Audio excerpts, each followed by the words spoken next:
KBS 기자들이 얼마 전에 특종을 하나 큰 걸 했어요. 사이버 사령부가 국정뿐만 아니라 사이버 사령부도 댓글 공작을 했다. 거기까지는 알고 있었는데 그들이 청와대 국방장관 그리고 합참의장에 매일 아침 보고를 했다. 이 사람들 다 모른다고 그랬거든요. 수사받을 때. 보고를 했다는 특종을 했어요. 특종을. 사이버 사령부의 부단장을 인터뷰해가지고. 근데 그게 KBS에서 보도가 안 됩니다. 왜냐하면 좀 이따 나와서 얘기하겠지만 보도가 안 됩니다. 그러자 그걸 특종한 기자들이 너무 억울하기도 하고 그리고 이 사태에 KBS가 이 지경에 이르렀다는 걸 널리 알리기 위해서 이거를 다른 매체하고 인터뷰를 해요. 네. 종이신문, 미디어 오늘 같은데. 그리고 오늘은 파파이스에 나오셨습니다. 자, 이재석 기자를 모시겠습니다. 국정원 예를 들어서 원장 그 다음 정도 되는 사람이 내가 댓글 공작했어 라고 나온 거예요. 대단한 특종이죠. 그걸 KBS가 보도를 못해요. 그죠? 인사하시죠. 안녕하세요. 예, KBS 이재석 기자입니다. 지금 현재 파업 중입니다. KBS 기자가 KBS 특종을 한 다음에 KBS에서 못 내보내고 파파이스 나온다는 게 KBS 공영방송 KBS 이지경이 이르는 거죠. 예. 이렇게 대단한 특종을 했는데 한번 볼까요? 영상으로? 청와대 보낸 거죠. 청와대 어디로 보는 거예요? 국방비서관실로. 매일매일 보냅니까? 매일매일 보내니까. 시스템으로? 시스템으로. 댓글 공작과 관련해서 보고받은 적이 장관은 없다. 김광진 장관이 부인했단 말이죠. 그때 당시에. 그리고 거짓말이겠네요. 그럼 거짓말이에요. 기본적으로 매일매일 보고했다는 거 아니에요? 이분이 정확히 직책이 어떻게 되셨던 분이신 거죠? 그러니까 군 사이버 사령부 안에 댓글 부대라고 이제 밝혀진 530 심리전단이라고 있어요. 심리전단. 그 심리전단의 부단장격입니다. 이 사람이. 그러니까 정식 명칭은 총괄 계획과장이라는 직함을 갖고 있었는데 사실상 단장하고 직급이 같은 부단장입니다. 이 사람이. 예, 김기현 씨고요. 지금은 퇴임을 했고. 예. 지금 수사하고 있는 거는 이명박 시절에 이랬다는 거예요. 박근혜 시절은 안 했냐. 예? 그런 질문에 대해서 김병관을 장관으로서 아주 우수한 전략가다. 홍보해라. 그렇게 지침이 떨어집니까? 우수한 전략가로. 우수한 전략가. 방산비리는 친북 세력들이 장관을 못하게 해서 한 것이다. 떨어져. 김병관은 박근혜 시절의 국방장관 후보자였어요. 사이버 사령부가 박근혜 시절에도 댓글 공작을 했다는 거예요. 그러니까 장관 후보자가 되니까 이 사람을 우수한 사람이라고 홍보해 주라고 지침이 떨어진 거죠. 김병관 씨는 기억하실지 모르겠지만 2013년 2월에 이제 박근혜 정부가 출범한 다음에 첫 번째 국방장관 후보자로 지명된 사람입니다. 그 지명되고 나니까 이제 댓글 부대가 가만히 있을 수 없으니까 그 사람을 좀 띄워야 될 거 아니겠어요? 그래서 지침이 떨어졌다. 그 사람이 매우 우수한 사람이고 뛰어난 사람이다. 이렇게 댓글로 홍보해라. 이런 전략이 그 지침이 심리전단에 떨어졌다. 이런 얘기입니다. 그러니까요. 사이버 사령부에서 박근혜 시절에도 자기들이 후보를 내놓고 이 후보가 우수한 사람이라고 댓글로 널리 퍼뜨리라고 군에 지령이 떨어진 거죠. 군에. 근데 박근혜 정부 때도 청와대 보고를 똑같이 한 건가요? 네. 그러니까 국방비서관실로 날마다 보고가 이루어졌다고 예, 그렇게 얘기를 합니다. 예. 그리고 국방장관하고 합참의장한테도 나는 이게 너무 부끄러운 게 우리나라의 국방장관, 합참의장, 청와대가 오늘 찬성 댓글 몇 개 달았습니다. 이게 매일매일 아침 보고서로 올라와서 그걸 봤다는 거 아니에요. 군 사이버 사령부에서 그걸 작성해가지고 매일매일 보냈다는 거예요. 이분의 증언은. 자, 그래서 그거 어떻게 했느냐. 김병관 보수 작전이라 돼. 뭔 작전. 한 장 만들어. 가지고 매일 아침 8시에 옥동이하고 이태학도 전역이냐 가.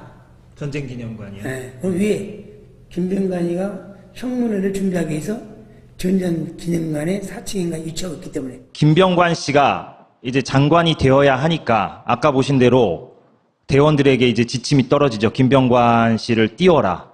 예, 그렇게 지침이 떨어지면 이제 대원들은 그거를 충실하게 수행을 하겠죠. 댓글 부대니까. 아주 우수한 사람이다. 이렇게 밤사이에 막 댓글 작업을 합니다. 한 사람당 막 30개씩, 40개씩 막 이렇게 했다고 그래요. 그러면 이제 다음날 아침에 밤사이에 우리가 이렇게 당신을 띄웠다라는 그 결과를 한 장짜리 보고서로 요약을 해가지고 그거를 들고 사령관이랑 그 심리전단 단장이 김병관 본인에게 가서 당신을 띄우는 밤사이에 댓글 공작을 이렇게 했습니다라고 보고를 한다 이런 얘기죠. 왜 전쟁기념관이냐면 전쟁기념관에 그 장관 후보자가 사무실을 차려놓고 준비를 하고 있었기 때문에 거기로 매일 아침 간다 이런 얘기입니다. 국방장관이 될 사람한테 사이버 사령부가 우리가 당신을 위해서 댓글 작업을 이렇게 했습니다. 하고 매일 아침에 가서 보고했다는 거예요. 후보자한테. 박근혜 시절에도. 예. 이분은 그 이후 이제 저기서 나왔죠. 예. 예. 그 이후 어떻게 됐는지는 모르겠지만 박근혜 정부 시절에도 여전히 사이버 사령부의 댓글 공작가 계속 돌아가고 있었다. 본인이 있을 때까지는. 추정할 수 있는 하나의 에피소드인 거죠. 그렇죠. 예, 예. 예. 박근혜 시절에 댓글 공작이 다 사라진 게 전혀 아니다. 이 얘기고요. 이거는 또 뭐냐면 일단 들어보세요. 어른들도 김관진 좋다. 또 김관진을 깐 놈이 있었대 그 같더니 어떻게? 김관진보다 더 나은 김병관이 하면서 김관진 현 장관보다 김병관 더 전략가다. 그러니까 김관진 당시 국방장관이 이제 물러나고 김병관 신임 국방장관이 들어와야 되는 시기잖아요. 그 시기가 박근혜 정부가 출범했으니까. 근데 그러니까 김병관 씨가 이제 새 장관이 되려면 그 사람이 훌륭하다는 것을 이제 댓글로 부각을 해야 되는데 그냥 부각하는 게 아니라 현재의 장관인 김관진 씨를 좀 깎아내리고 새로 올 김병관 씨를 띄우는 방식으로 이제 댓글 작업을 했다라는 겁니다. 이게 왜 이렇게 했냐면 이제 샘플이 떨어져요. 그러니까 이런 식으로 해라 댓글 작업을. 그러니까 김관진보다 김병관이 더 뛰어난 전략가다라고 댓글 작업을 해라라고 그 대원들에게 이렇게 지침 샘플 멘트가 떨어지거든요. 그럼 그 샘플 멘트를 응용해서 대원들이 밤사이에 댓글을 막 다는 겁니다. 예, 김관진보다 김병관이 뛰어나다라는 식으로. 예전에는 김관진이 좋다고 띄웠다가 그렇죠. 이제 정권이 바뀐 뒤에 다시 김관진은 별로고 이제는 김병관이다 이렇게 하라는 지침이 이명박 정부 당시에는 김관진 씨가 당시 장관이었으니까 그 사람을 엄호하는 그런 댓글 작업을 많이 했다가 박근혜 정부가 들어선 다음에 이제 김병관 씨가 장관이 되어야 하니까 이렇게 비교를 하면서 댓글을 했다 이런 얘기입니다. 근데 웃긴 것은 김병관은 낙마해요. 그리고 김관진이 유임됩니다. 그러니까 사이버 사령부의 댓글 공작원들은 자기 상관을 까게 된 거예요. 결과적으로. 맞습니다. 결과적으로. 그렇습니다. 그러니까 김병관 씨가 그 후보자로 지명된 지 한 달여 만에 낙마를 하게 되는데 부동산 투기 의혹이 있었고 또 이제 방산비리 연루 의혹이 있어서 결국에 37일 만인가요? 낙마를 합니다. 그러니까 결과적으로는 좀 그 댓글 부대 대원들이 좀 어색해지게 된 거죠. 민망했겠네요. 그러니까, 예. 납작 엎드리게 됐대요. 그래서. 장관한테 보고 안 하고 후보자한테 보고했다가 다시 또 이제 장관한테 보고를 그렇죠. 해야 되는 거잖아요. 근데 국방장관은 알 거 아니에요. 댓글 알겠죠. 공작원이 움직였다는 걸. 그러면서 그 댓글 공작원들이 자기를 깠다는 걸. 근데 자기는 잘려 나가서 이제 국방장관이 아닌 모르겠는데 여전히 국방장관이잖아. 그 사이버 사령부한테 조졌을 수도 있지.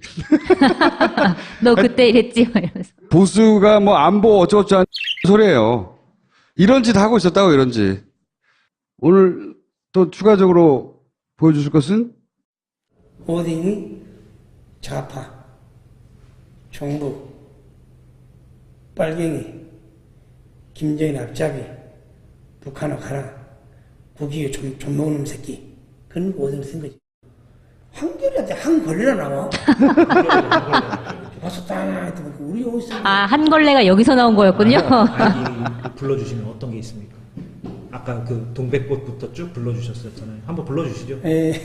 참 창피스럽고 수치는 일이지만은 나의 아이디 다음은 소나무, 다금바리,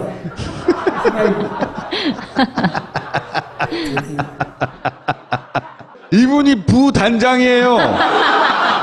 부단장. 단장이고 부단장이고 그 군 사이버 사령부의 소위 군에서 사이버 사령부를 만들어가지고 이런 거 하고 있었던 거예요. 너무 부끄럽지 않습니까? 이분도 자기도 말하면서 너무 부끄럽잖아. 부단장이 다음에 가가지고 소나무 다금바리 휘발유 이런 아이디 쓰면서 한 걸레 종북 빨갱이 북으로 가라. 많이 들어본 단어들 아닙니까? 진짜로? 댓글에 엄청 많이? 이게 여기만 했느냐? 국정원도 하고 여기도 하고 외부에서도 민간인도 하고 쌩 난리를 치면서 한 거잖아요. 예. 그 중에 내가 했다고 부단장이 자기 아이디하고 얼굴을 까고 그리고 내가 보고했다고 하는데 이게 왜 보도가 안 돼? 기가 막힌 일입니다. 네, 상식적으로 진짜 정말 말이 안 되네요. 말도 안 되는 거죠. 저희가 파업을 하고 있는 이유입니다. 예. 이게 JTBC로 갔어 봐요. 잘못 갔어 이분이. 어떻게 특종을 하게 됐는지 굉장히 궁금하지만 말씀 안 해주시겠죠?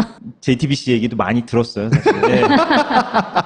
그렇죠. 이거를 근데 KBS가 그 보도국에서 못하겠다는 거. 이유가 보수 진영에서 화를 낸다는 겁니까? 아니면 부당하다고 한다는 그러니까 겁니까? 가장 큰 이유는, 그러니까 이게 이제 증언이잖아요. 그러니까 증언을 뒷받침할 물증을 가져와라. 이게 이제 가장 큰 그 이유. 말도 안 되는 소리고요. 물증을 어떻게 가지고. 물증을 어떻게 이런 거는 이 사람이 물증인데. 진 거예요. 자기가 했잖아.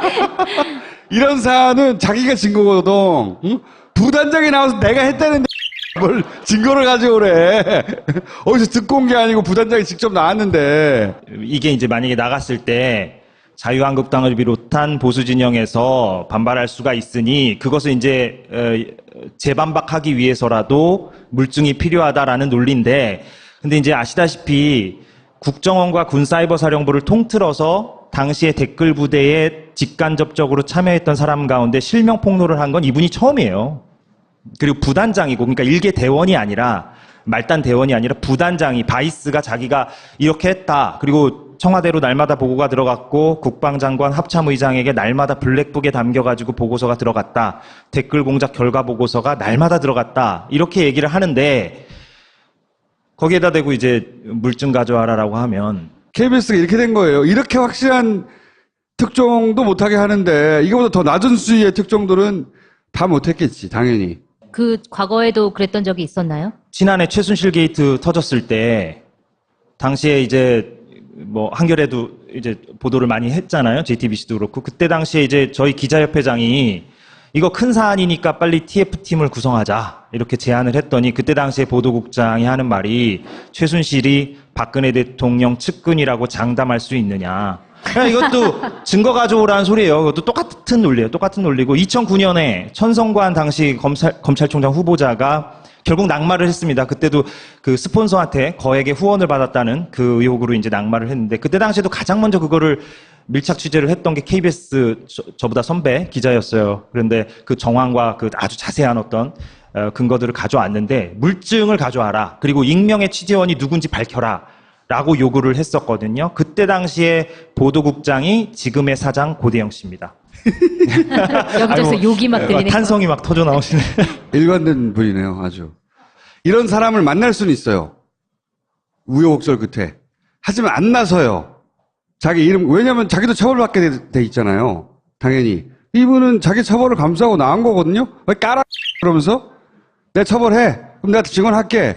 하고 증언했는데 이걸 보도 안 한다는 거는 이 바닥에 있는 사람들로서 상상할 수 없는 일이죠. 예, 상식 밖의 일이고요. 상상할 수 없는 일이죠. ABC가 다 없는 겁니다. 그거는. 예. 그러니까 이 정도면 딱 쥐고 있다가 빵 터트릴 건데. 그러니까 제가 이제 이분을 개인적으로 알고 지낸 거는 2014년부터 알고 지냈고요. 그래서 간헐적으로 이렇게 교류를 해오다가 이분이 이제 2015년에 퇴임을 하셨으니까 퇴임 전에는 이런 폭로를 하기가 조금 힘들었고. 당연히 힘들었겠죠. 예, 그래도 이제 지속적으로 좀 이렇게 뭐 밥도 먹고 커피도 마시고 뭐 그렇게 연락을 해오다가 최근에 7월에 이분이 좀 그동안 못했던 말을 해보고 싶다라는 의사를 밝혀서 그러면 좋다. 인터뷰를 하자. 다만 이왕 고해성사를 하실 거라면 실명으로 얼굴을 드러내고 하시는 게 어떻겠느냐라고 제가 조언 말씀을 드렸어요. 그래서 그러면 하자. 이렇게 해서 이제 인터뷰를 하게 된 건데 8월 초에 이 사안에 대해서 저희 KBS 보도국에 TF팀도 요구하고 취재도 요구하고 했지만 아까 드린 그런 이유로 거부가 됐습니다.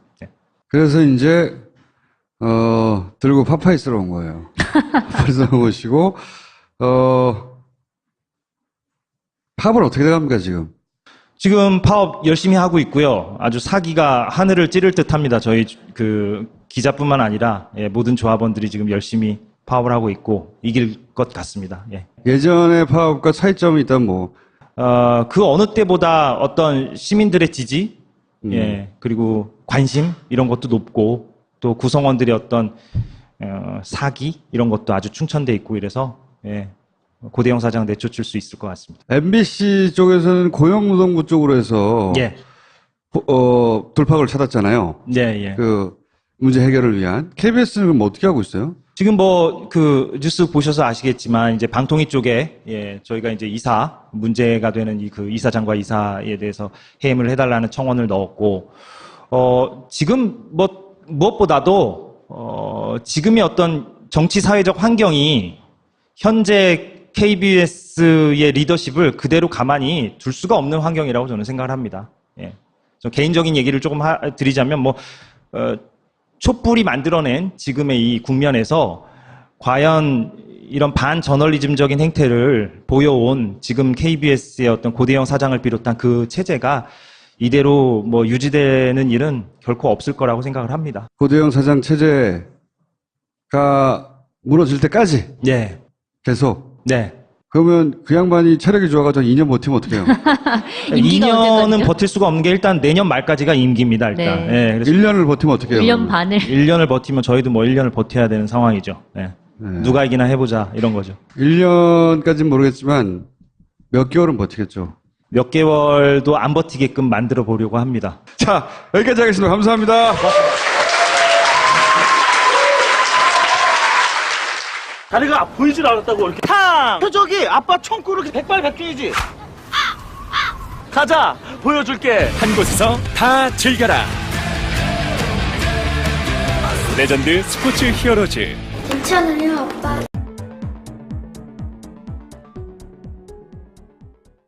KBS 기자들이 얼마 전에 특종을 하나 큰 걸 했어요.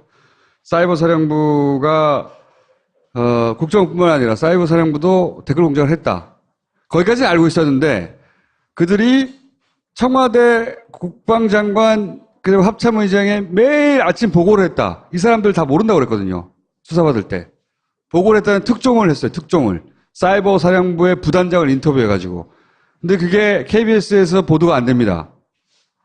왜냐하면 좀 이따 나와서 얘기하겠지만 보도가 안 됩니다. 그러자 그걸 특종한 기자들이 너무 억울하기도 하고 그리고 이 사태 KBS가 이 지경에 이르렀다는 걸 널리 알리기 위해서 이거를 다른 매체하고 인터뷰를 해요. 네. 종이신문, 미디어 오늘 같은데. 그리고 오늘은 파파이스에 나오셨습니다. 자, 이재석 기자를 모시겠습니다. 국정원 예를 들어서 원장 그 다음 정도 되는 사람이 내가 댓글 공작했어 라고 나온 거예요. 대단한 특종이죠. 그걸 KBS가 보도를 못해요. 그죠? 인사하시죠. 안녕하세요. 예, KBS 이재석 기자입니다. 지금 현재 파업 중입니다. KBS 기자가 KBS 특종을 한 다음에 KBS에서 못 내보내고 파파이스 나온다는 게 KBS 공영방송 KBS 이 지경에 이르는 거죠. 예. 이렇게 대단한 특종을 했는데 한번 볼까요? 영상으로? 청와대 보낸 거죠. 청와대 어디로 보내는 거예요? 국방비서관실로. 매일매일 보냅니까? 매일매일 모르니까 시스템으로. 시스템으로. 댓글 공작과 관련해서 보고받은 적이 장관은 없다. 김관진 장관이 부인했단 말이죠. 그때 당시에. 그거 거짓말이겠네요. 그건 거짓말이에요. 기본적으로 매일매일 보고했다는 거 아니에요? 이분이 정확히 직책이 어떻게 되셨던 분이신 거죠? 그러니까 군 사이버 사령부 안에 댓글 부대라고 이제 밝혀진 530 심리전단이라고 있어요. 심리전단. 그 심리전단의 부단장격입니다. 이 사람이. 그러니까 정식 명칭은 총괄 계획과장이라는 직함을 갖고 있었는데 사실상 단장하고 직급이 같은 부단장입니다. 이 사람이. 예, 김기현 씨고요. 지금은 퇴임을 했고. 예. 지금 수사하고 있는 거는 이명박 시절에 이랬다는 거예요. 박근혜 시절은 안 했냐. 예? 그런 질문에 대해서 김병관인을 장관으로서 아주 우수한 전략가다. 홍보해라. 그렇게 지침이 떨어집니까? 우수한 전략가로. 우수한 전략가. 방산비리는 친북 세력들이 장관을 못하게 해서 한 것이다. 떨어져. 김병관은 박근혜 시절의 국방장관 후보자였어요.